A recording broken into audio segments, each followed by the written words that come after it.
why don't you start off by telling us a little bit about what this book is about? Go ahead, Aaron.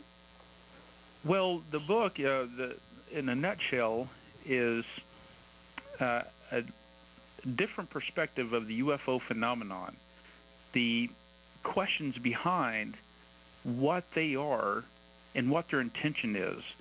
And I teamed up with Dr. McDaniel on this book after the 2008 sighting in Glen Rose, Stephenville, and it really piqued my interest at that particular time, although I've had a general interest in it for some time. And I began to do some more study on this subject, and as I began to look into it, I really began to understand that there was something that was real behind this UFO phenomenon. But then I began to look into this a little bit more closely and understood that there was a connection to this that began to open up to me. And when I saw that connection, it dawned on me that there was something else behind what people were seeing. So the nature of the book is not only UFOs, because everyone's written books on UFOs. It's not just another book on UFOs. It's a critical look at what's behind their agenda and what their purpose is. And so the nature of the book is to simply look at the UFO phenomenon, at the historical aspects, but then get into something just a little bit deeper, and that is those winged serpents that we see throughout archaeology and history, and those giants, those Nephilim of Genesis 6, the mystery of the Sphinx, those stargates and some forbidden history, and connecting that to one common thread that really introduces something that ties this whole thing together. And in Chapter 10, we sum it up in a chapter called The End Game. You know, I just happened to interview Steve Allen 2 weeks ago, who was the main eyewitness there in Stephenville. And that was quite a sighting. What is your take on what was seen there? Because obviously something was seen. They had radar tracks on it and everything else. So obviously this thing did exist. What is your take on what it is and why it's here? Well, it's interesting. I interviewed Mr. Allen for this book as well, and he's one of the primary witnesses for the 2008 sighting. I call it the Glen Rose Stephenville sighting because it was initially seen in Glen Rose heading towards Stephenville, but primarily it's known as the Stephenville sighting. And from what we know of it so far, no one knows what it is. It's hence, why it's unidentified. Right. Now, it's interesting that Mr. Allen was about his normal business, and he's a pilot of 30 years, and so he's very experienced with aircrafts and what flies in the air, etc. Not only did Mr. Allen see this, but business people throughout the area, ranchers. This is the area of the Southwest. These people are mainly in ranching and cattle and rodeo. Stephenville, as a matter of fact, is one of the leading milk producers in the world. And so there's no agenda for anyone in this part of the country to come out, especially in the Bible Belt, to say, we saw UFO. Right. I mean, it's just unheard of, especially ranchers and business people. These are small communities here, and everyone knows everyone, and it's just not going to happen. But what Mr. Allen saw and what the others saw shook them to the core. Matter of fact, Mr. Allen told me that he couldn't sleep for weeks after this sighting. Mm-hmm. No one knew what it was. It shook the mailman so bad that right after the sighting, he got in his truck and took off. Didn't say hi, didn't say bye, didn't say anything. He was gone. That's correct. So whatever it was, it really spooked him. Mr. Allen says that he saw a series of lights that were traveling at incredible speeds, and then they changed positions into vertical positions, and he described it as a very white, bright light towards the end. And whatever it is, it was seen by multiple witnesses. This event was actually denied by the Carswell Air Force Base in Fort Worth, Texas, because Mr. Allen and others saw what they thought were some type of jets. Now, it turns out they were F-16s, but they saw jets flying at low altitude at a very high rate of speed. Now, you can't get jets to fly low altitude without having permission from their superiors to do so, because you start rattling, house windows and spooking cattle, and you just, that just doesn't happen. Right. And with a series of continued efforts through the Freedom of Information Act, they were able to obtain those FAA reports, which clearly shows on radar a number of F-16s chasing something that is unidentified and has eluded them for several minutes.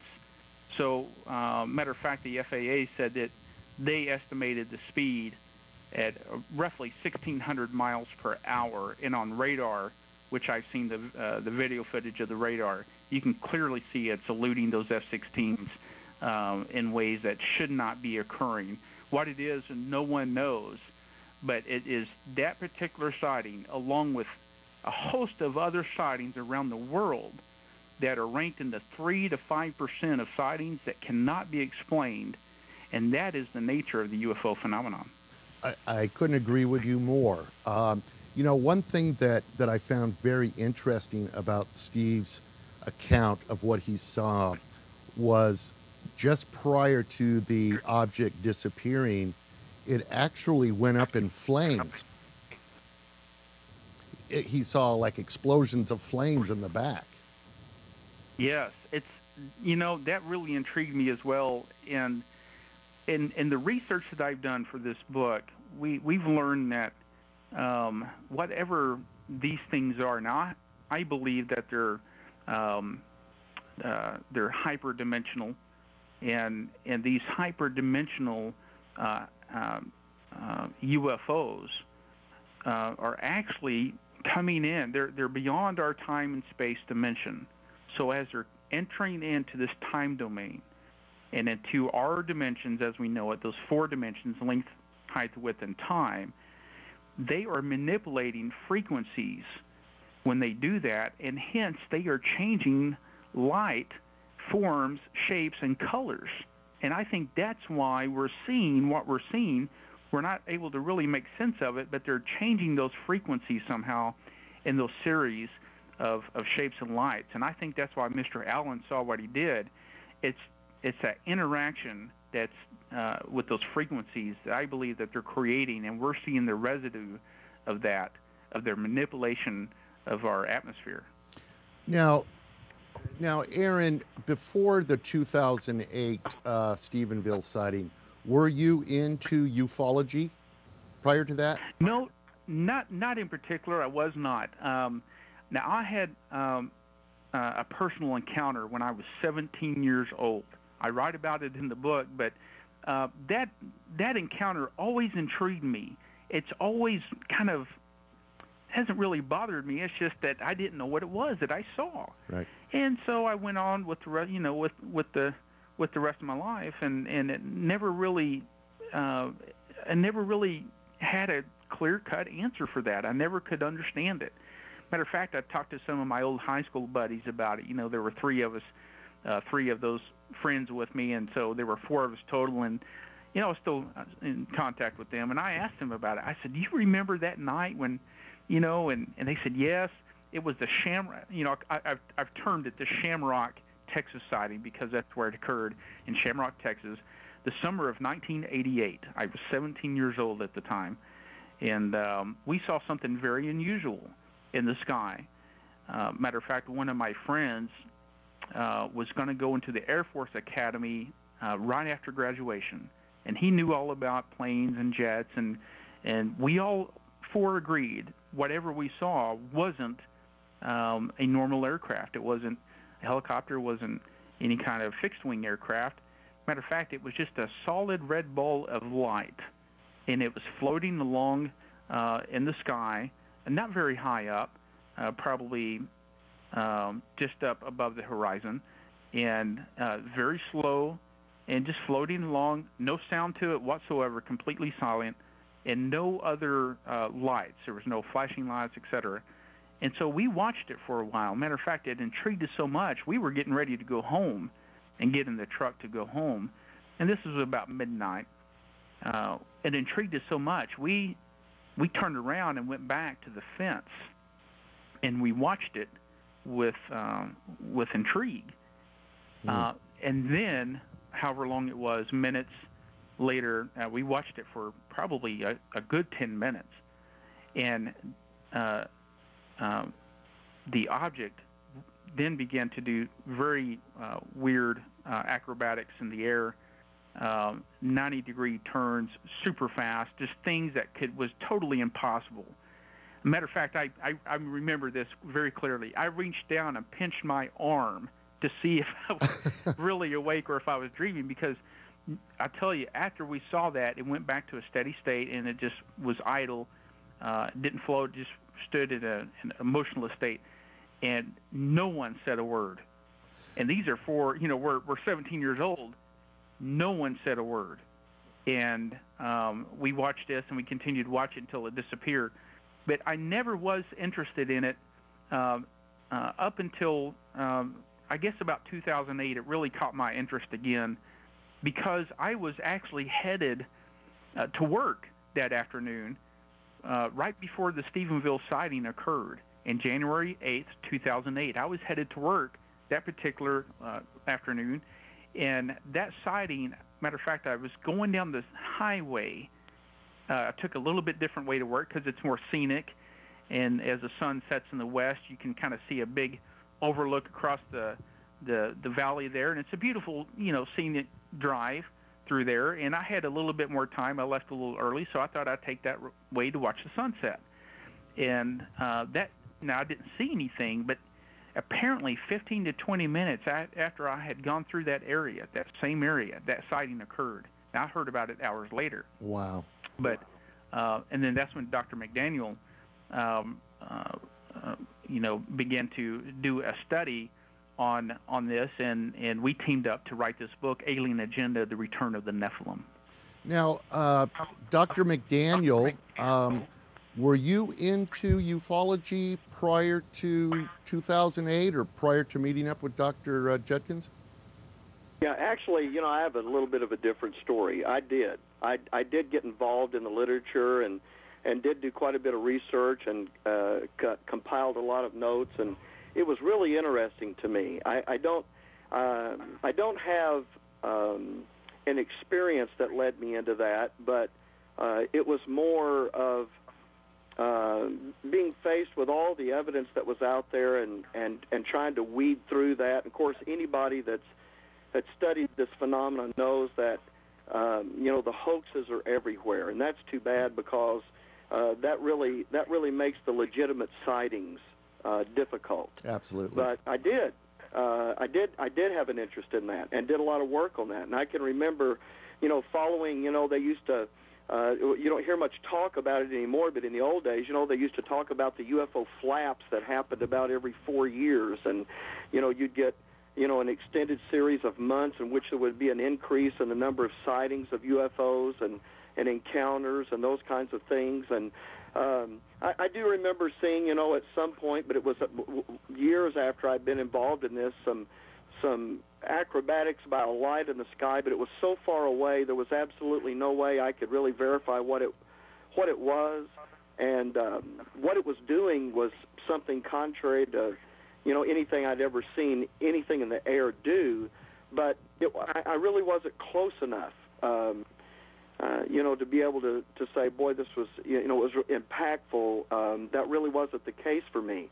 But I did interview some other people that did have some more than just a sighting with a UFO. We've actually, and we talk about this a bit in our book as well, talked to some of the folks who claim to have been abducted and taken aboard a UFO. Now, well, when you talk about that, you're really talking about something now where it's real easy now to fake it. Yes. And the one area that in fact, the one interview that I actually conducted that I put in the book is by a fellow named Charlie Hickson over in Pascagoula, Mississippi.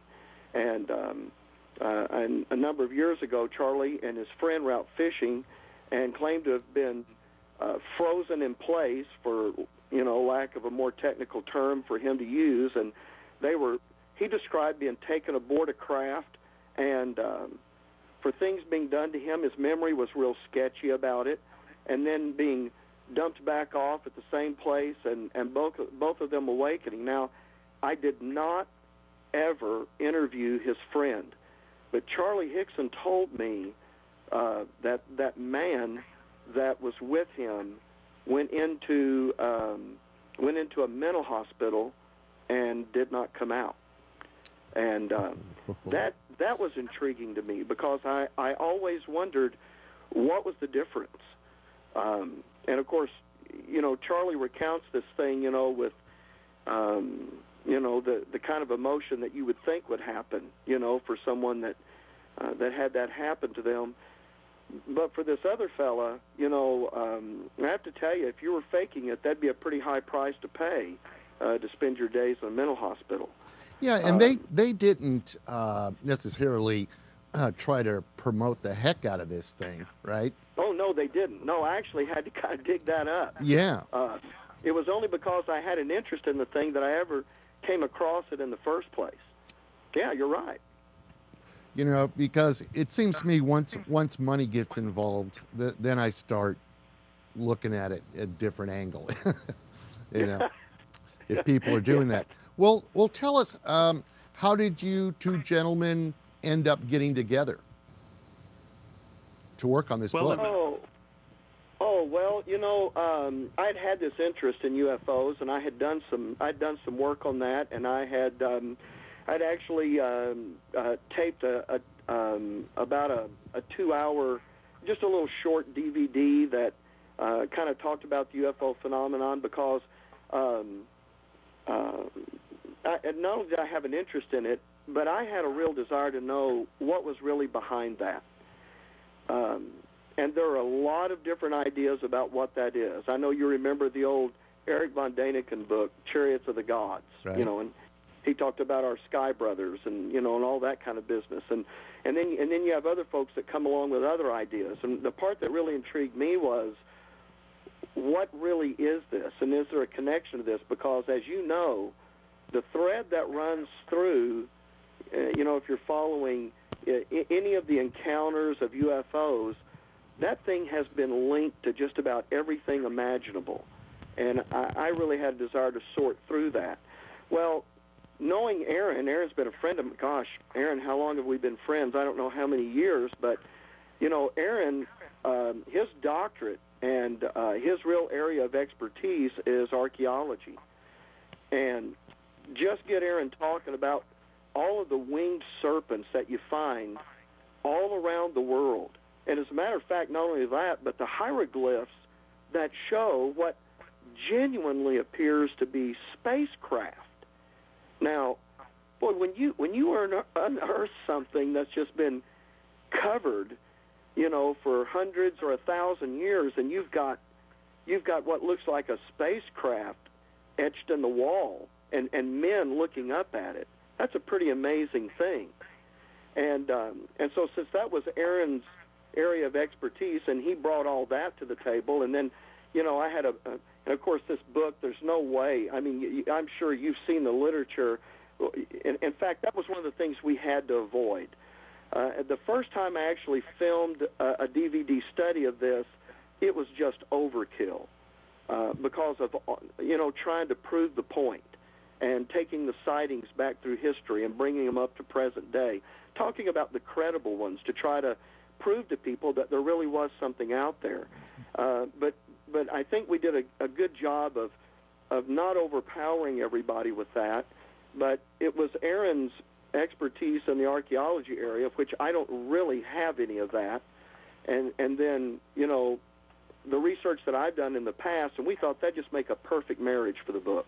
It sure sounds like it. Now, Dr. Judkins, there's something in your bio that really caught my eye regarding you being credited with mapping the longest contiguous dinosaur trackway in the Western Hemisphere near Glen Rose, Texas.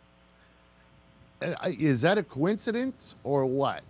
I mean, do you see any connection between this dinosaur thing and the fact of this huge sighting? Well, I don't know that it has any connection in particular to the dinosaurs. I do think that it's connected to the Glen Rose, Stephenville area for another reason, and that is that Glen Rose in the county of Glen Rose is Somerville County, and they actually have a nuclear plant in the county. Oh. Now, a lot of these sightings have been and occurred around nuclear plants. Yes. Now, this wasn't seen directly over the nuclear plant. It was seen near the nuclear plant as it was heading towards Stephenville, according to Mr. Allen and others' testimony.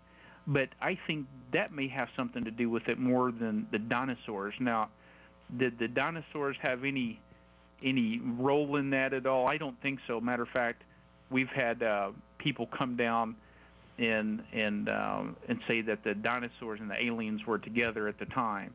Now, I don't personally believe that, but what I do think is that there are those fallen angels that have interacted with mankind throughout history, and we see evidence of that in the archaeological record. Now, what they were doing and why they were doing it is a different, is a whole different thing.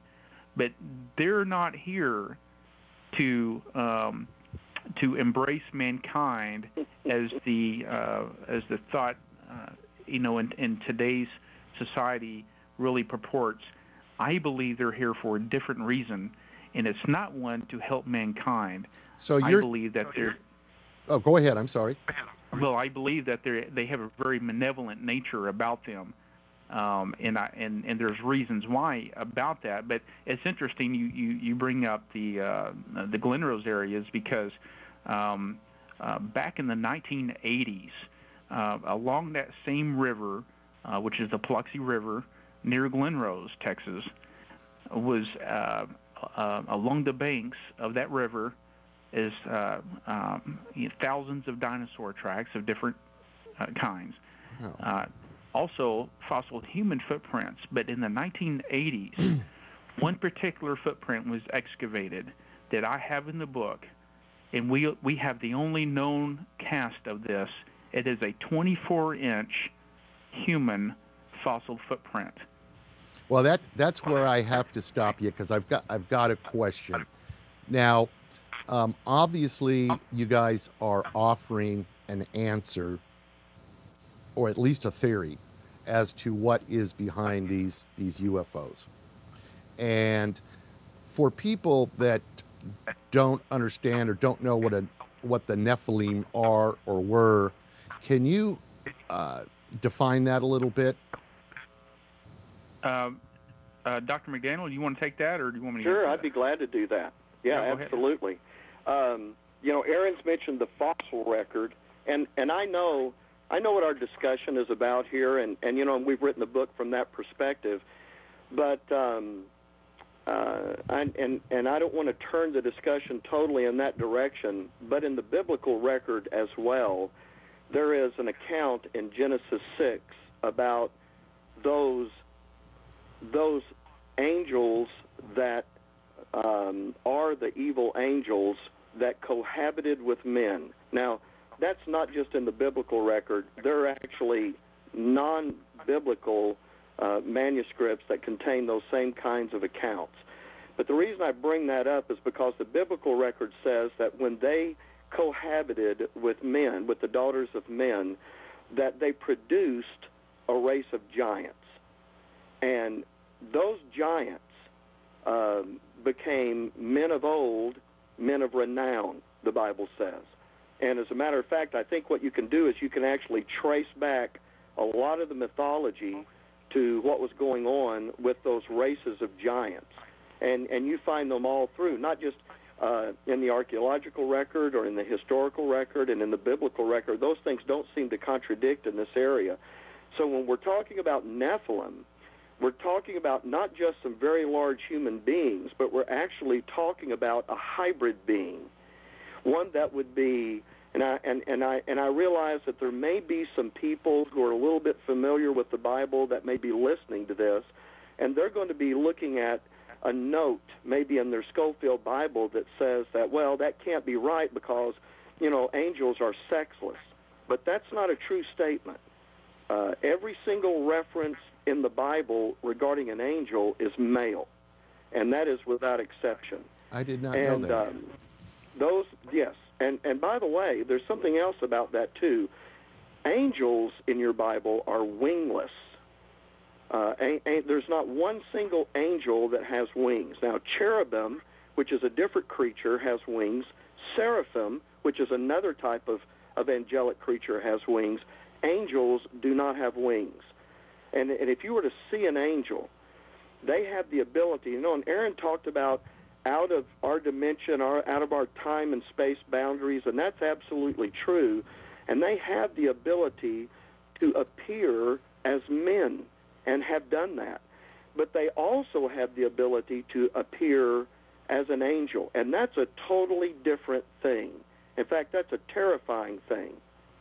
And what you're I'm sorry? No, so are you saying that these angels came down to Earth, mated with the human women that were already here, and created these giant offspring that are then called Nephilim?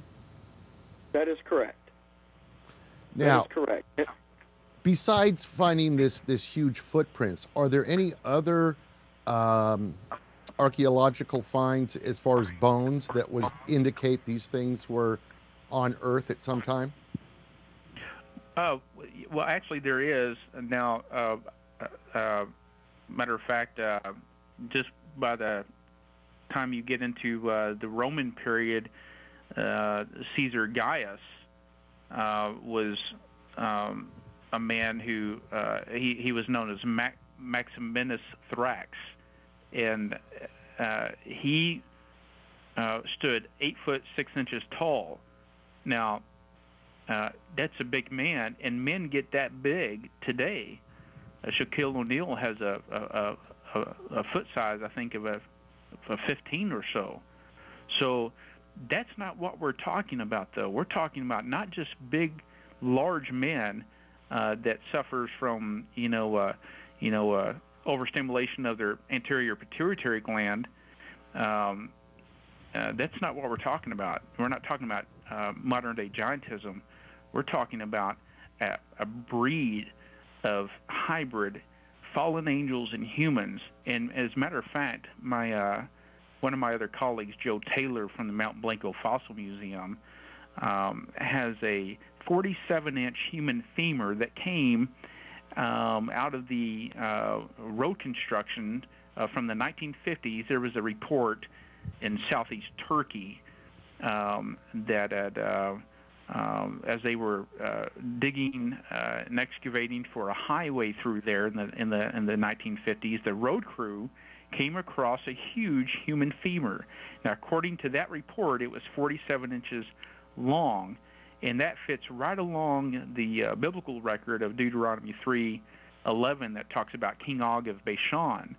So Joe Taylor, the Mount Blanco Fossil Museum, sculpted this 47-inch human femur to scale. And so the tip of this, to put it to scale, the tip of the person's hand would be just above your head if you were about 6 foot. So these are incredible reports coming out of history. From Rome in 1613, we have a report of a 30-foot giant. Angola, who was about 21 foot. In 1577, there was one report from Dr. Plater at Lucerne of a giant remains of about 19 foot. And then you get the giants of Patagonia, who were between 11 and 15 foot. Now, even more recent than that, in Lovelock Cave in Nevada, and you get Arizona and New Mexico, all throughout that region, you have reports of red-haired giants. And even the American Indians talk about this, especially at Lovelock Cave. Yes. Matter of fact, they have found several giant skulls at Lovelock Cave, that as well as some pestles. A pestle is a big, normally it's a big rock that they use to grind stone. I mean, to grind grain against another, another stone surface. They would grind it for meal, and they found one pestle that was at least 25 pounds, and they found another one even larger than that, and it would take 2 grown men to lift that thing up to use it. That wasn't normal. So there was something going on over at Lovelock and throughout that region, even just, within our recent times, that something was happening over there that it really scared those American native Indians.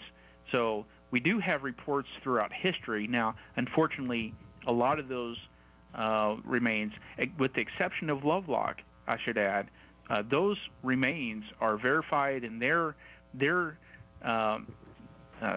the museum. Now I don't think they're a public display, but they're known and they're there. But without exception, most of these have been lost throughout history, or they've been taken by the Smithsonian, which is a very unusual thing, because they tend to get locked up and never seen the light of day again. Well, let me ask you a question, and this might be just totally off the wall, but if indeed we had this race of 30-foot giants, what we would refer to as giants, could they have been involved in any way in building the pyramids? Being able to pick up such big stones or doing any of that work? Well, no one knows for sure. That to say something would be speculation and conjecture. But we all have a theory, and until those theories come with some hard evidence, no one can say for sure. Is it possible? Yes, it's possible. Those forbidden, those fallen angels that at the time of Enoch, that were teaching that forbidden knowledge to men. And matter of fact, the book of Enoch specifically names those fallen angels and what they were teaching. Now, could they have, implemented, those sciences to help men? That's indeed possible. Did they? I don't know. No one has learned the answer to that. That's the million-dollar question. How did those pyramids get built? Matter of fact, I was over there to investigate that in 2008 myself. Got to climb into the Great Pyramid and up into the King's Chamber. Wow. And let me tell you, when you're there visiting and you see that pyramid for the first time, I've seen it in pictures, but let me tell you, when you stand next to it and you look up, real perspective, they are huge. It's incredible. And everyone walks away scratching their heads. No one really knows. But I just have a hard time believing that man did that by themselves. Is it possible that they did it by themselves? Yes. Is it possible that they had intervention? I think certainly the possibility is yes. I totally agree. Especially when you look at, how those buildings are configured, and the fact that, the face of true north, as opposed to even our ability today to orient a building with the precision of those pyramids. It's really a remarkable feat. And if I can just interject, Aaron and I have had discussions about this over and over. We both tend to look at those pyramids as being pre-flood. which would be right during the time of the Nephilim. But if I can interject this, the byline of our book really talks about what we're talking about when we're talking about this race of hybrid giants, and that is that there's a real possibility, and if what we think is, if our understanding of the things that we see are correct, those Nephilim are going to be back. Now that's going to change it from just being an archaeological discovery to being a present reality on the earth. Right. Now, let me ask you this. With some of the other craft that have been seen and described, they seem like they would carry some type of being that is smaller than us, maybe 3 foot or 4 foot. Now, are you saying that these crafts would also be carrying these larger giants? No. No. No. Oh, okay. Well, then I must be a little confused here. So, when they come back, what would they look like? Well, when they come back, they will be giants. Now, when those are back, but again, if our understanding is correct, that is going to happen at a specific point in time, because that's not going to be happenstance. That is going to be part of a deception that has been perpetrated from the very beginning, continues through this day, and what's happening, and to a large degree, because so much of this is seen and yet not able to be identified. It almost defies imagination to think of all the things that you're able to see, which we know don't happen, within the things that we consider to be normal, and yet you just can't get a handle on that any better. I mean, of course, the term UFO. Well, here's the point. We believe that this is all nothing more than warming everyone up to the day in which this deception is going to come to its zenith. And when what guys like Von Daniken and other guys like that would call, the gods or aliens from other galaxies or whatever you'd want to call it, they are actually out in those heavens, but they're not what people think they are, at least if what we understand is correct. And that's that they're not just another, group of humanoids that happen to be just a little bit different from us, that, evolution happened to line up just exactly right and bring about, but that these are beings that actually predate the earth, and we're in place, and there is an agenda behind them, and they're perpetrating that agenda, and I believe, and Aaron shares this belief as well, and I know it sounds far-fetched, but they're actually rolling out the carpet so that everyone kind of perceives them in a certain way, because at the end of the day, they will be back, and they will gain control of this earth, and the Nephilim are going to be. We believe that it's from the things that we understand about that.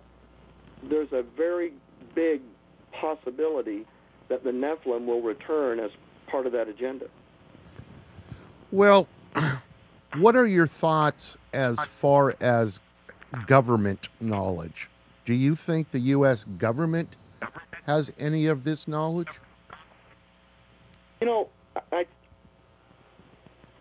I'm going to tell you what I think, and then Aaron, you can jump in, if you know of something else. I'm going to tell you what I believe the government knows about this.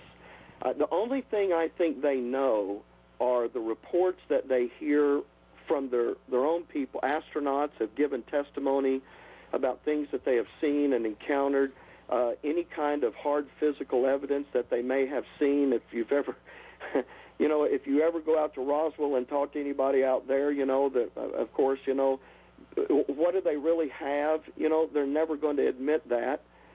I think they see those kinds of things, but do they see what, what is maybe moving behind all of this? No, I don't think so at all. I think they're going to default to the standard position of, at the very worst case, to say, no, you know what, this is just an intelligence from somewhere else that, happened to be here, and the reluctance to talk about that is, for their own reasons, but I don't think it goes any further than that. Aaron, do you disagree with that? No, I don't. I believe that the government knows about this.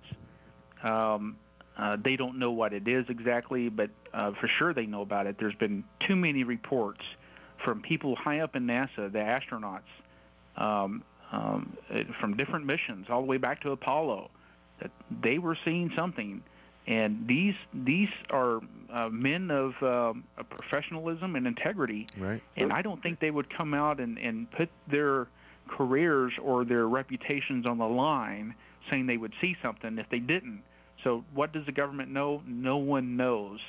But I do think they have some knowledge. We just don't know how far the rabbit hole goes. Well, one thing that I've come to learn, I guess you could say, from doing this show, is that there are two main factions within the UFO community. You have your scientific viewpoint, and then you have a biblical viewpoint. I think those are the two largest groups within the community. But what I've found is that it's very hard to talk about the UFO topic strictly scientific or strictly biblical. There does seem to be some type of mix in there.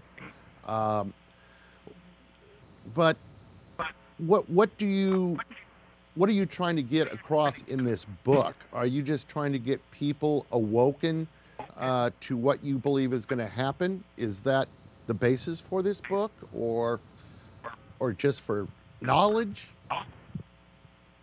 Well, it's really a combination. The first intention is to wake people up to this real occurring phenomenon. Now, does everyone believe it? No. I wasn't sure that I believed it, even though I had seen something. I didn't know what it was, but most people that are not familiar with something tend to shy away from it. And what we want to do with this book is bring this information to light to let people know that what is occurring is real. Those 3 to 5% of cases that are not explained as natural phenomenon or misidentification or the planet Venus or whatever is a real occurring phenomenon. And people are really experiencing something. I experienced that UFO in 1988. But what's going on behind the scenes is something totally different. And a lot of the experiences that people are having now, some are not so good experiences, but some are reporting to have good experiences, like Whitley Strieber would be one of those in his book Communion that he wrote way back when. And he talks about this. He's very open and inviting to these invitations. But there's there's an agenda behind that, and so the book is to unveil that agenda of why they are here and what their intention is. And once you understand that they are malevolent in nature, their end game is deception, and they are not here to help humanity, it brings a whole nother light on the UFO phenomenon, because there's a connection that's associated with this that will lead people into a misunderstanding if they embrace something as an ET from another planet, say the planet Nibiru or the planet X or what have you, that we are here to help you. Now, if you watch any of the movies or you go back and you notice that if there's any kind of common thread against the Earth, that mankind tends to pull together as one. Right. And so I believe that this connection is the evolution connection. And back in the 1980s, Shirley MacLaine stood on the shores of the Pacific Ocean and proclaimed herself to be God. And I believe that evolution connection is associated with this in the panspermia theory and the cosmic evolution that says that, okay, if life evolved, then life should be out there somewhere else. Now, that's what evolution says. However, these entities are not from other planets. They are very hyperdimensional. They are never seen entering or exiting our atmosphere. They are already here, and they have been here. And they are those fallen angels that have been here on this earth as long as mankind has been here. That's why we've seen them throughout history. And their purpose is to deceive mankind. And there's a coming delusion that's coming down the pike that is even going to get worse. And I believe they're using this UFO and evolution connection for the next stage of the evolution, which says that you're at your pinnacle now. Well, we're here to show you how to become your own gods. That's where this is heading, and it's Shirley MacLaine's "I Am" all over again. But they are very deceptive in that regard, and what's coming down the pike is going to be a something far worse than any movie that's out there now. Yeah, that's true. The truth of it is going to be stranger than fiction, and just from my standpoint, Aaron nutshelled exactly why we wrote this book. There are a number of people that would just look at anyone that ever gave any credence to UFOs as though they were some kind of a nut, and that is not the case. And we have an idea of what we think that is, and we're trying to put it forth in this book. And if we're right, then this is more than just a couple of guys with a theory. If we're right, there is a lot hinging on this. And well, it sounds like the entire mankind is hinging on it. Well, it is. That's what I'm. That's now, a pretty big deal. Yeah. Now, do you think that we are going to start seeing more activities in the sky in the coming years, or is it going to be sooner than that, or? You know what? Let me field that, Aaron, and then you can jump in there if you want to. Sure, go ahead. Here's what I'm going to tell you what my understanding of this is, and I'm just going to give it to you in a nutshell because I'm looking at the clock and I know this is winding up. There is an event that has to take place. It is going to be cataclysmic, and only after that event, I mean, you're going to see what you're seeing now. It's going to, I believe, and time will tell if I'm right or not. Things are going to continue just the way they are. You're going to have some giving testimony about, close encounters, and you're going to get all of that. But there is going to be a world-changing event, and after that event, you're going to see all of this radically change and become much more open and much more prolific. In a good way or a bad way, though? No, well, it's going to be in a bad way if I'm right. Right. And it's not that I want to be right. It's just that that's the way I perceive it, based on what I know. But now to get back to answer that question, when is that going to happen? I'm just going to be honest with you and tell you that while I'm real sure about the event, I can't say that I have. That I understand it enough to be able to tell you, yeah, this is going to happen in the next year or the next 10 years, or I can't do that. I do know there are some things that are going to be happening, particularly within the mindset of men, that I think are going to be an indicator of this, but I can't accurately do that. I know people would love to do that, and even folks that are into the biblical end of this, they love date setting, and, they love to be able to pin that down. But I'm going to be honest with you and tell you, while I'm real sure about what I'm saying about it, I'm just as equally unsure about the date. So in your book, and I know we can't get too deep into this, so obviously you're offering an explanation. Now, when you get into the book, do you have factual information that you use to try to prove this theory, or is it all anecdotal evidence, little of both?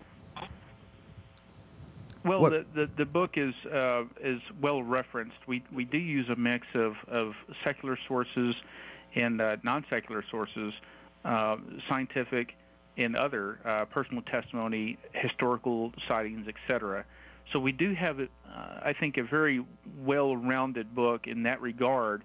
As far as the documentation, we have several,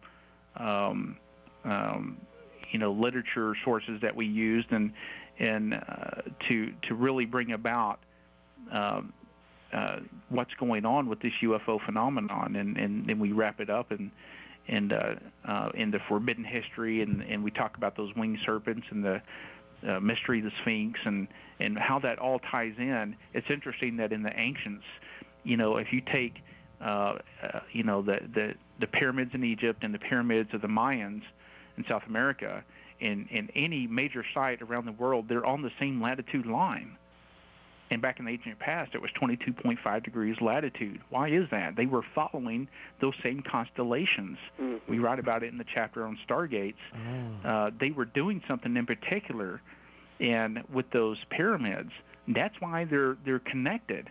See, this whole evolution thing that says that man, arrived, they were all separated, and therefore they shouldn't have the same knowledge. They do. We see it. It's everywhere, and even mainstream scientists are now picking this up and saying there's a connection. Why are these pyramids similar? Why are they following the same constellations? Why are they very similar in technology? Matter of fact, you go to Peru and you look at Machu Picchu or any of these megalithic sites. How did they? I mean, we talked about the pyramids earlier. How did they get those stones in place? There are hundreds of tons. And how did they match the design when they had no knowledge of these other people? Well, and that's the thing. I think they did have knowledge. Oh, they must have. They must have. I think they did have the knowledge, and the evidence empirically shows that they did. This is not an evolution scenario. It totally goes against the grain of evolution, and that cuts to the heart of why we're being spoon-fed. Yeah. What we're being told is not correct. We are being fed, I think, a lie that says that we came separately from through these roots of a supposed evolution, and that's not what we're seeing throughout the history.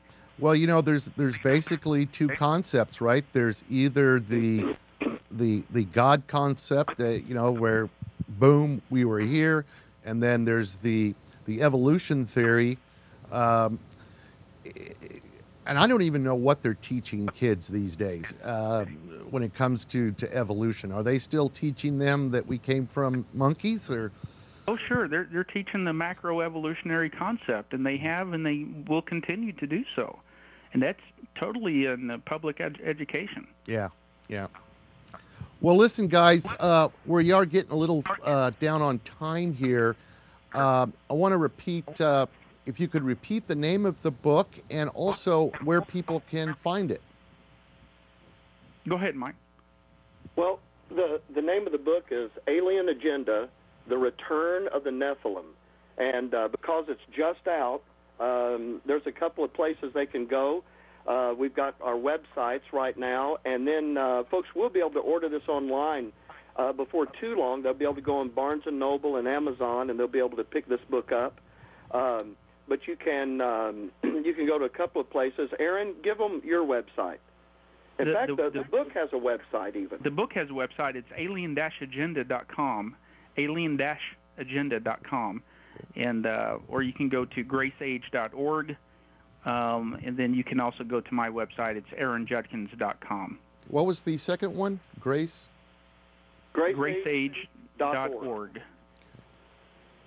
Great. Primarily, the book's available now on alien-agenda.com, and but those other websites will eventually lead you to, and we'll have it mainstream on Barnes & Noble and Amazon. Matter of fact, the book's going to debut this May 19th, 2012, in Glen Rose, Texas, at the UFO Symposium. Oh. A bunch of UFO international speakers are coming in The to ladies. this event. The ladies. And yes, and at the UFO Symposium, and the book will debut there, and so we're hoping to get a really good response from that. Great, great. Yeah, I interviewed Paula, who kind of spearheaded that whole thing, if it's the same one I'm thinking of. It is the same one, and people have to register if you want to go. So you got to pay a fee. You can't just walk in. That's right. But I think if you go to www.starworksusa.com, starworksusa.com, you can pre-register for the event there. It'll be May 18th, which is the evening of, but the actual event, the speakers will be May 19th, which is a Saturday, and I believe they go into the 20th. And I think they're going to go out to one of the private ranches and do some stargazing one night. So it should be interesting, should be fun. There's going to be a wide range of views there.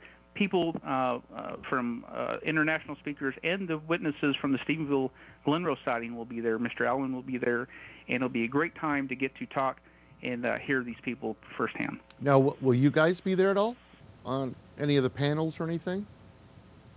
We're not going to be on the speaking panel because it's primarily the women speakers. Right. But we will be there at the symposium, debuting the book, and we'll be there signing autographs, etc., and talking to people about the book and about other people's work. We're interested in what other people have to say as well. So it's going to be a great time to get to meet people there, and we hope to see you there. Yeah, I would love to talk to you guys again after the book is out and people have had a chance to read it. You know, and hear what the feedback is. Now, let me ask you, with your book, is it an easy read for people that are not very biblical, in a sense? Is it a biblical style book, or is it, you know, do you need biblical knowledge to understand a lot of this stuff? No, I don't think so, Rick. You know, I think that the book is written so that anyone can pick it up, and even if they don't have a background in UFOs, even if they just have a casual interest in it, I think it's done in a milk-to-meat fashion. It starts you off with the evidence, first of all, and begins to walk you through that. And then as we introduce our idea of what we believe is going on and why we believe that, then that's kind of presented there. And we've tried to keep it simple, and we've tried to keep it short. That's why the book is only about 210 pages or so, and it's like kind of like cramming one of the Nephilim in a matchbox. But I think, to honestly answer your question, I think it's a pretty easy read. Good, good. Well, listen, I wish you guys the best of luck with this book. I'm looking forward to reading it myself. Good luck down in Glen Rose later on this month. And thanks for taking the time to talking with us tonight. Well, thanks, Rick, for having us on. Okay. You guys have a great evening, and we'll stay in touch. All right. All right. Thank you. All right. Good night. Well, that was extremely interesting. You know, like I said, I seem to see two factions with this UFO community, one being the scientific, one being the biblical, as far as the viewpoints towards UFOs. Before starting this show, I was strictly scientific as far as my viewpoint. And after listening to a few of the guests that have brought in a more biblical view, there are things there that you can't ignore, I must say. It just adds another piece to the puzzle. So anyway, thanks everyone for watching tonight. Again, that book was Alien Agenda, The Return of the Nephilim, and it should be available very soon, or you can go out to alien-agenda.com to order it. All right? Thank you guys and gals. We'll see you next time. Bye-bye.